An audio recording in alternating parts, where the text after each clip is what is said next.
Hey guys, Nary here from Drakewing Gamers. If you know me on Twitter, the Gaming Dragon. Today I'm coming back at you to the Let's Play episode of No More Future. This is a re-recording of a video that I had made because the sound turned out to be kind of messed up, but, you know, here's hoping it works out this time. I've got all my settings correct and Windows hasn't reset anything, so I should be good. But anyway, guys, let's jump right back into it. You guys are in for a treat this episode. Okay, here we go. The unknown can be a bafflingly helpful friend sometimes. Of course, you don't plan on relying on it forever. I assume there's no direct way I can help you speed up the process? Mary smiles at your implied request, glad that you're still willing to help out in spite of everything. Like Natalie told you the other day, you're already doing enough for us by simply living your ordinary life. That and not upsetting that crowd when they were bothering you earlier. I owe you for that one.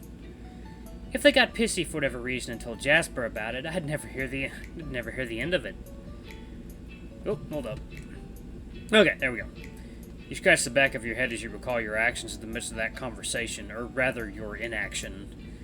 Yeah, I was getting a little worried about how I might have to speak with them if they actually started asking me questions and stuff. Which they never did.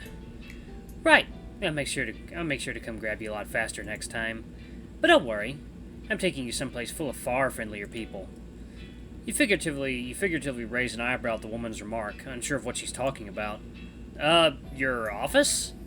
Not exactly. Oh boy, this is a good reveal. The elevator suddenly stops on a floor you never visited, much to your surprise. Mary gives you a playful wink as she invites you to see what lies beyond. Ah, yes! Look at all that! All that detail! Ah, so many cool sonas. Oh, that's a cute little bow. Tail bow. Dragons, Durgs, Protogens, I guess. The laboratory before you is unlike any other place you've seen in this building yet. Spacious, bright, orderly, a far cry from Mary's office for sure. Not to mention all the wicked contraptions lurking in every corner of the room, as well as the many scientists eagerly working on them. The engineers chatting creates a pleasant background noise for you to lose yourself in spite of your inability to comprehend most of it. You didn't think you'd ever feel this way, but this truly seems like a place you could come and work at every day of your life. You spend an eternity gazing from one end of the room to the next, enthralled with everything you see, before Mary interrupts your thoughts once again. So, enjoying the view? I am. I've never seen this place before. How come you never showed it to me earlier? Well, what with you being a nervous wreck during your first few weeks post-transition, I thought bringing you to a place full of half-finished synthetic bodies might have been too... uncanny? Yeah. The Siamese is definitely right about that. You couldn't recall those days fondly even if they paid you to do so. Learning that your family had definitively cut ties with you, that they had abandoned you to your fate without so much as saying goodbye, it had you question whether there was even any point to your decision to continue on as a synthetic for quite a while. But you're beyond those days now, for the most part, or at least you try to be. So, I take it this is some sort of testing grounds for synthetic parts? You already gathered that much upon seeing all the incomplete android vessels laying around earlier, but you might as well inquire further about it. You got that right. This is where my team experiments on new and old synthetic designs, in an effort to create the best possible experience for you and all the people that'll come after you. I see. So all these people here are part of your team? All of them and so many more. I coordinate lots of different teams all over the world. These people are just the closest to home. All over the world? Just how many scientists are working under you exactly? The Siamese starts tapping the tip of her chin repeatedly with her index finger, seemingly unsure. Probably somewhere in the 5 figures if I had to guess. I couldn't keep track of all of them if I tried. Maybe you should ask one of the 1,000-something managers I oversee. 1,000? That many? Hey, the papers might call me the greatest mind of our generation, but even I couldn't pull this off on my own. Every great invention in history wasn't born of just one man's work. It was also the fruit of their collaborators, their friends, their family, their teachers. The cat shifts her gaze to the rest of the room, a glint of pride in her eyes as she does so. Honestly, I could have never gotten this far into this project with all these people backing me up. I owe them a lot for sticking with me through thick and thin. And so does the human race, even if they aren't ready to recognize it yet. Wow, I've never heard anyone praise their staff like that before. I'll take that as a compliment. Now, do you want to stand here all day, or would you rather give some of this stuff a closer look? You'd love to take the woman up on her offer, but you're a little hesitant to oblige. You sure? I wouldn't want to intrude on anything. Oh, don't be scared, Isaac. You're among friends now. Here, let me present you to some of my colleagues.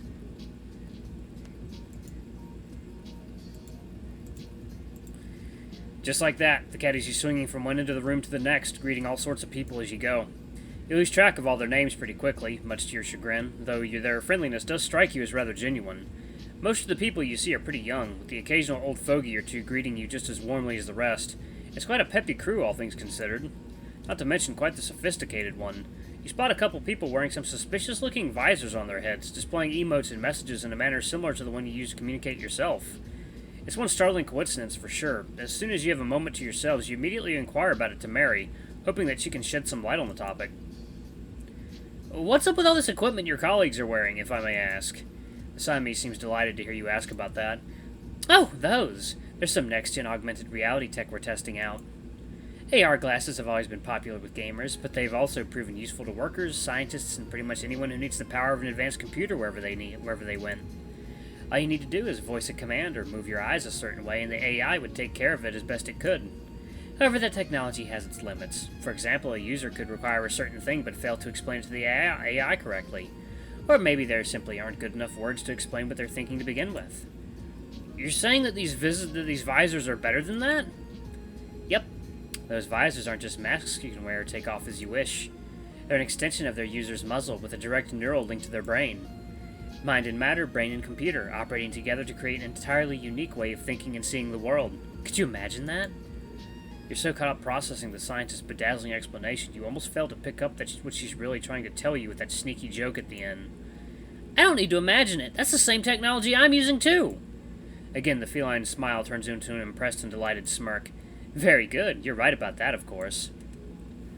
Your ability to freely access a computer through your thoughts alone is almost as recent a discovery as synthetics themselves. Of course, we had some time to try it out on biological humans before handing it over to you. You shouldn't run into anywhere near as many problems with it as we did. All of a sudden, you don't like the sound of that. What problems are you referring to exactly? Picking up on the worry in your voice, Mary is quick to explain herself before you can interpret things the wrong way once more. Oh, you know, small bugs, technical glitches, things of the sort. I'll admit there are tons of ways a technology that interfaces directly with your brain can go poorly, but we did our best to limit the damage it could cause in the worst-case scenario. And you can bet that we're working on making it even safer and more stable to this day, because we care. After that brief conversation, Mary continues her tour of the place with you in tow, ever more curious of your surroundings. The idea of your software crashing and burning from within your brain still has you a little on edge, but you trust Mary that they've already prevented the worst from occurring. It's definitely better than believing the alternative. After that, you spend some more time gazing at schematics you can't comprehend and talking to people you don't know. It's easy to let your eyes wander in a place like this and spend ages trying to notice every little detail, including a series of synthetic vessels hanging on a nearby wall as though they were clothes. Among the various inactive prototypes, you immediately recognize an opossum, a shark, a platypus, and even some more complex designs that don't appear to resemble anything at all. Mary is quick to notice your interests. As you can see, we have a ton of different designs for synthetic bodies. Most of the early prototypes were reptilian or amphibian because of their simplicity, but now we're dabbling in mammals, fishes, insects, and so much more.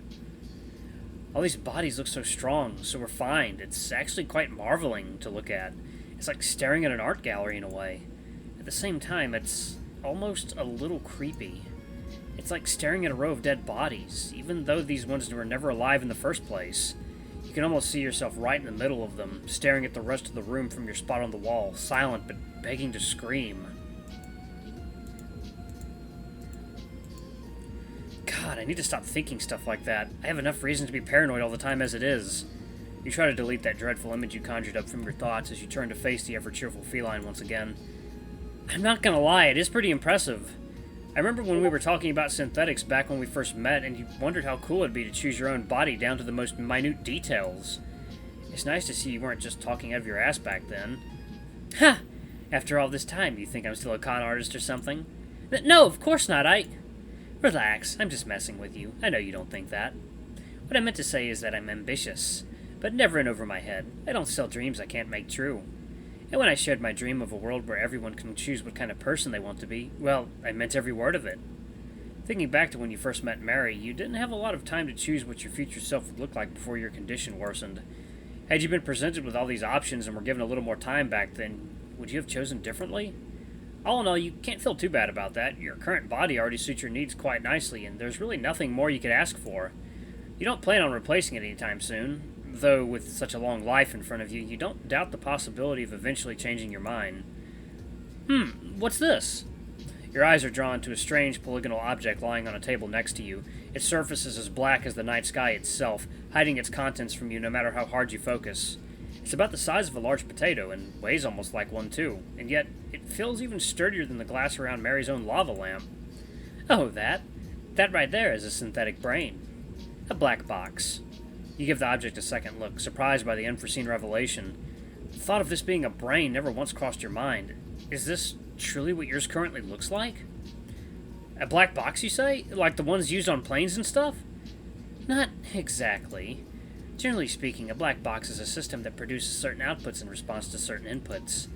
So, a computer? Pretty much, yes, except that with a black box you can't inspect its inner workings unless you pry it open. When it comes to synthetic brains, of course, we use that term very liberally. We just chose it because it sounded cool.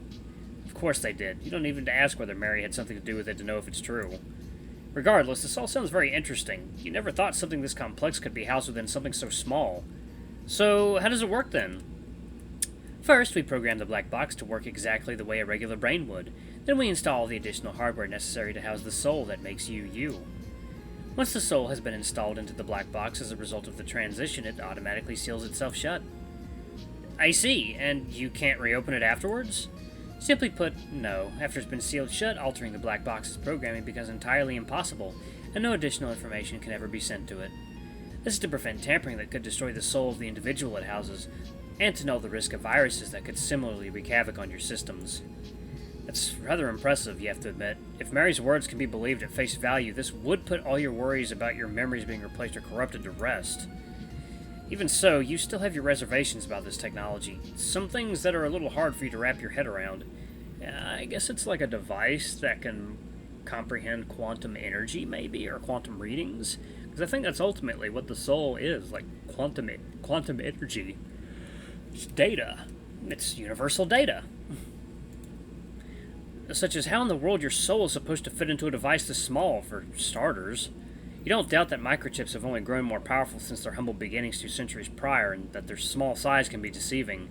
But to think that something this inconspicuous could house your entire being so easily... Then again, you could have said the same of your original organic brain. Nevertheless, though this does help clear up some doubts for you, there's still a few things about this device that you don't quite understand. So hold on, if you can't send any more information to the black box, how do I react to external stimuli? How can I see what goes on in the world, hear what you're saying to me right now, and so on? You see, there are a series of subroutines that govern your primary senses that send information to a white box right next to your brain. That's how you gather information on the world around you.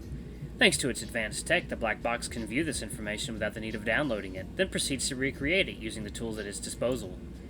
It takes you a while to understand what the Siamese means by that, but when you do, the realization hits you like a literal truck. Are you misinterpreting things again, or does she truly mean what you think she means? So wait, are you saying that when I eat a box of cereal, I'm not actually tasting the food? That my brain just simulates the taste based on the information my software gathered? Yep, that's how it works right now. It's hardly ideal, but this was the best compromise between allowing you to experience the world as freely as possible and keeping you safe from any ill-intentioned hacker. You understand where the cat is coming from, but this is downright insanity. You were aware that the transition from human to synthetic wasn't complete, that some things were simply impossible to retain from one body to the next. But losing your senses, your very ability to perceive the world around you, replaced by a software that merely mimics what you're supposed to feel? It might be able to replicate its original counterparts to perfection, but it's still just that, a replica. And that thought is probably the most depressing you've had in a while. But then, what's the point of doing anything if I can just simulate it in my head? Why go through all the trouble of creating a synthetic body for me to use when everything I can feel through it is nothing but a lie? Come on, Isaac, I never said what you're feeling right now is fake. Even before you transitioned, your body interpreted the world around it with a certain degree of imperfection. It didn't even suffer from color blindness or similar illnesses. All this software does is try to relay the information about your surroundings in a way that you can understand. Is that truly so bad? You try to come up with a rebuttal to Mary's explanation, but aside from instinctual cries about the purity of your old form, you cannot think of anything else. I guess I can see what you mean. Plus, if this technology is supposed to feel different from how I used to perceive things before, I honestly can't tell. It might be more difficult to adjust than I thought, but maybe it's not as bad as I imagined it to be either. Precisely. I knew you'd agree with me. Besides, to answer something else you said earlier, this isn't about simulating human life. It's about continuing it, picking up from where we left off.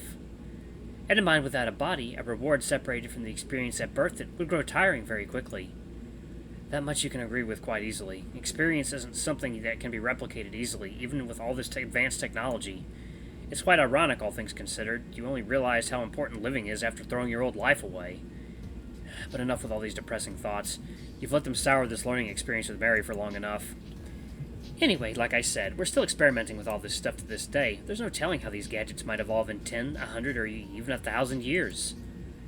Maybe by the time we've all embraced synthetics, we'll have improved our ability to recreate the human experience more than we can even fathom.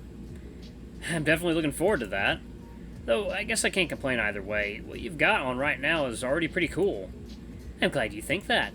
Now follow me. There's still a few things I'd like to show you.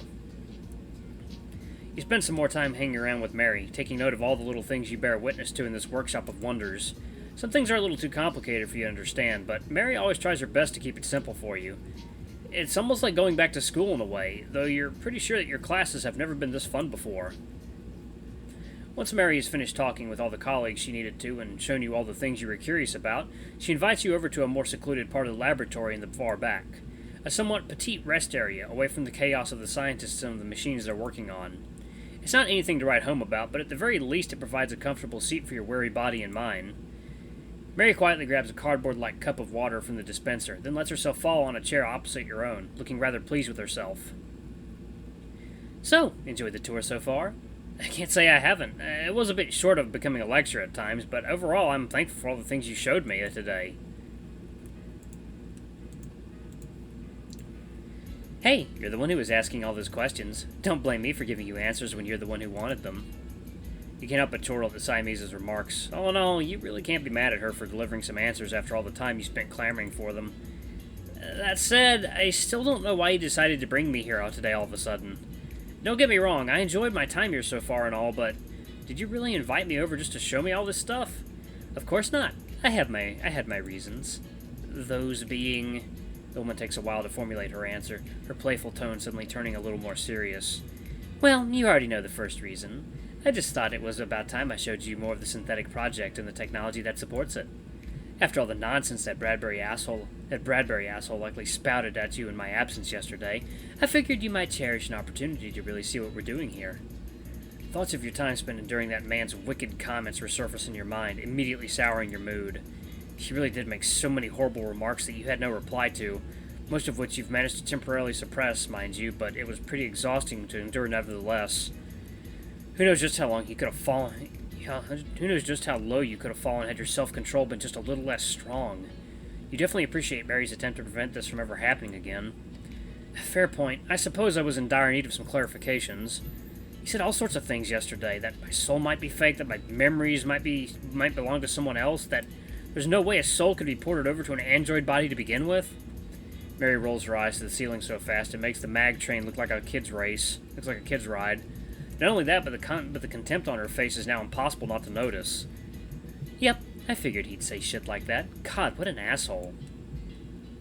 Again, I'm sorry you had to endure that. I really need to stop getting to you so late.